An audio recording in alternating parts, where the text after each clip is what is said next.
Howdy ho out there in Facebook and YouTube land.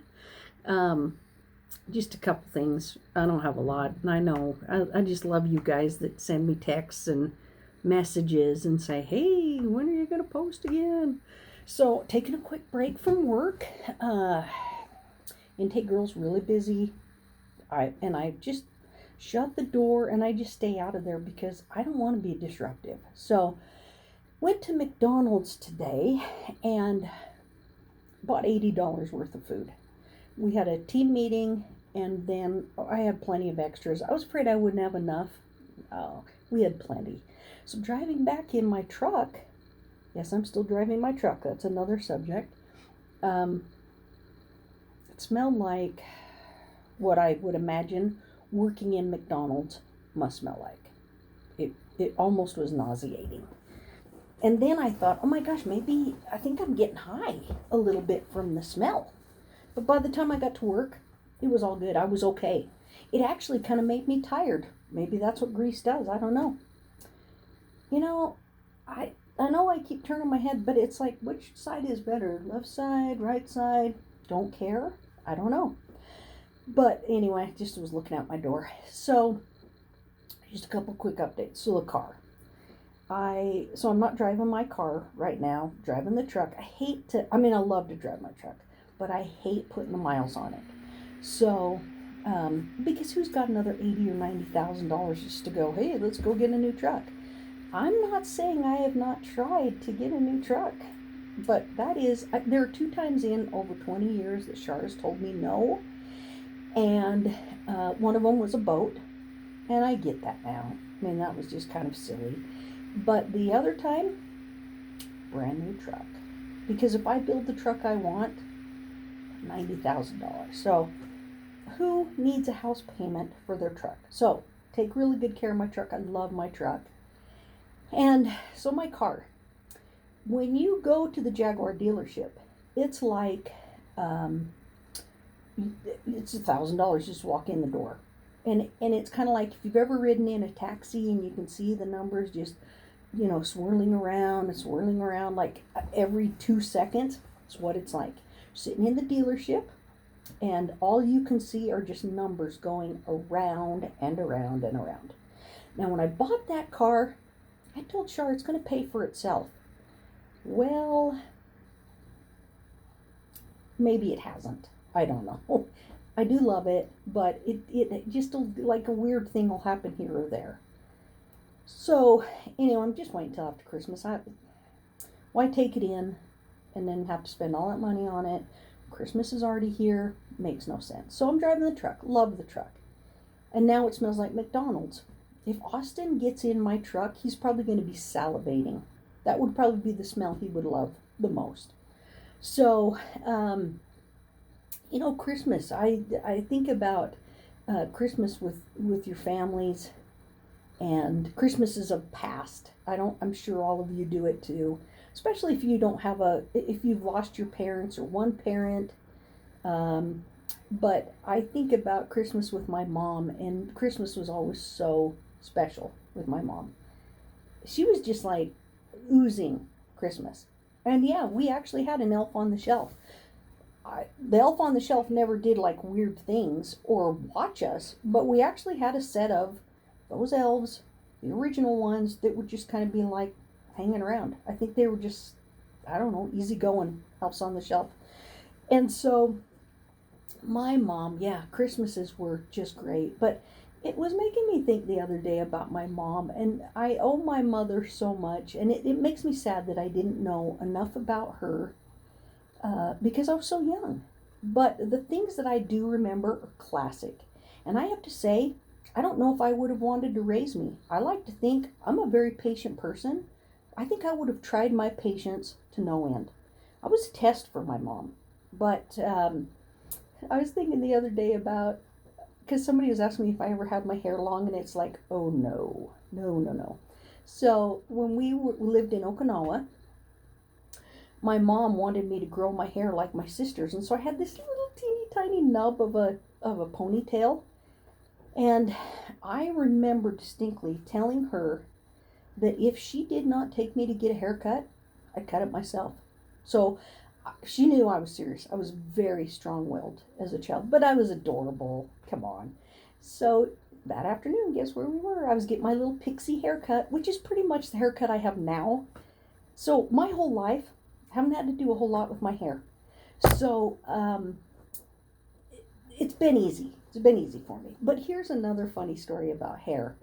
When we actually lived in Riverside, right before we went to Okinawa, Riverside, California, we lived on the base, and I had a little best friend, a little girl down the street, and she had long hair.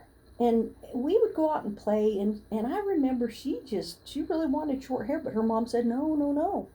Well, your friend Dee should take care of that. So I remember that we went in her bathroom, and she had a ponytail, and it was like right up against her scalp. I remember we got a big ass pair of scissors, kind of like the ones you see like with ribbon cutting, like giant scissors. And I sawed, this is no lie, I sawed through her hair. She had short hair. So we left the mess, I'm sure, on the floor. And that was a lot of hair. She probably had maybe a 6-inch, 7-inch ponytail. It was a lot of hair. It was thick. So I go home and I'm just doing my usual thing. And all of a sudden there's an angry knock on the door. And my mom answers it, and guess who it is? My little friend's mom. And this is the first time it happened to me, but it was not the last. I was told I couldn't play with her daughter anymore. It's happened to me a lot. Those are like whole other stories that we can't share on YouTube because they're personal stories for the people that are involved. So anyway, first little girl that I was told I could not see her, I could not play with her ever again. I'm sure her hair grew out. I mean, what is it? It's hair. It's hair. Well, I don't understand why people like mess with their hair so much and spend all that time. Time is precious. Time is really, really precious. But anyway, yeah, my mom, I'm sure, not surprised, and I think she probably defended me, and I don't recall getting in any trouble or anything. I mean, what was done was done. So I'm pretty sure that I'm a lot like my mom was. That probably the same kind of parent. I don't yell and scream. I never yelled and screamed at my children. I wanted to, I'm sure, plenty of times, and I wasn't a spanker, probably a surprise to most of you. And I've always just been a firm believer in like pick your battles. I don't want to fight every day. That's just worthless. Time is too short. Don't fight every day. So my last story I want to share, and again, this is just kind of a tribute to my mom. When we lived on the Air Force bases, we would go to the officers club because my dad was a major, and I just always wanted to be one of the boys. So like at Christmas and Easter, when my mom would have special dresses made that matched all three of us, my two sisters and I, shoes and all, then she could get me to wear a dress one time a year. And the rest of the year I was wearing my chaps, cowboy hats. My mom actually told me that my hair was not going to grow because it wasn't getting any sunlight because I lived in my cowboy hat. So we'd go to the officers club. Oh, but here's the other thing. My dad, the rest of the time of the year, if I wasn't in my chaps and my cowboy outfits, I was wearing identical flight suits. My dad, who was a pilot, would have flight suits made that were exact duplicates of his, except they'd be like for a 5-year-old. So they'd be a little bit smaller. So anyway, so yeah, I have just always kind of been me. Just always been me.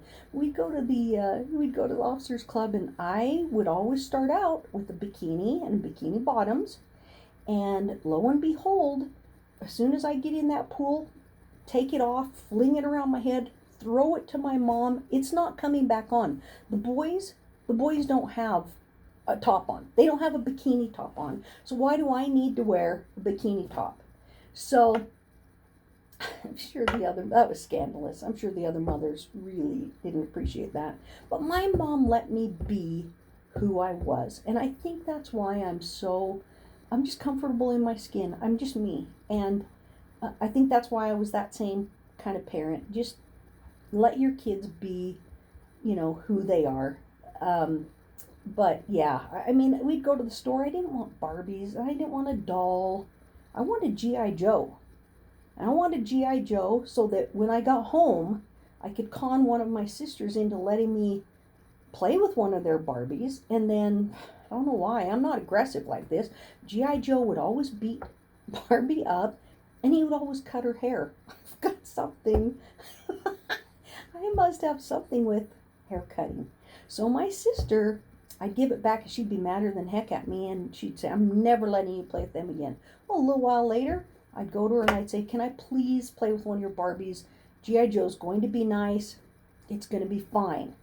And the sucker, she'd give me another Barbie. Well, guess what would happen? G.I. Joe would be mean to her. He would beat her up, and she'd go back bald. Maybe I should have been a barber or a beautician or something. I don't know. So anyway, just have a nice Christmas. Enjoy your family. With what I do every single day, I know that life is too short. It's way too short. So play, have fun, stop worrying, just enjoy life, because that's really what it's for. So hope everybody has a really nice Christmas. We'll start ramping things up the first of the year. We've got some fun things planned. I have had a couple people send me logos. Love to see the logos. And we'll pick one, probably maybe the first or probably the second week of January. So get them in. I don't care if you draw a stick person. Send it to me. Let me just see what it is. Let's put it in the lot. Let's pick the best one or the worst one. I don't know. I don't care. So have a good Christmas. And I will try to send a little message to you all probably later in the week or next week. Okay. Bye-bye.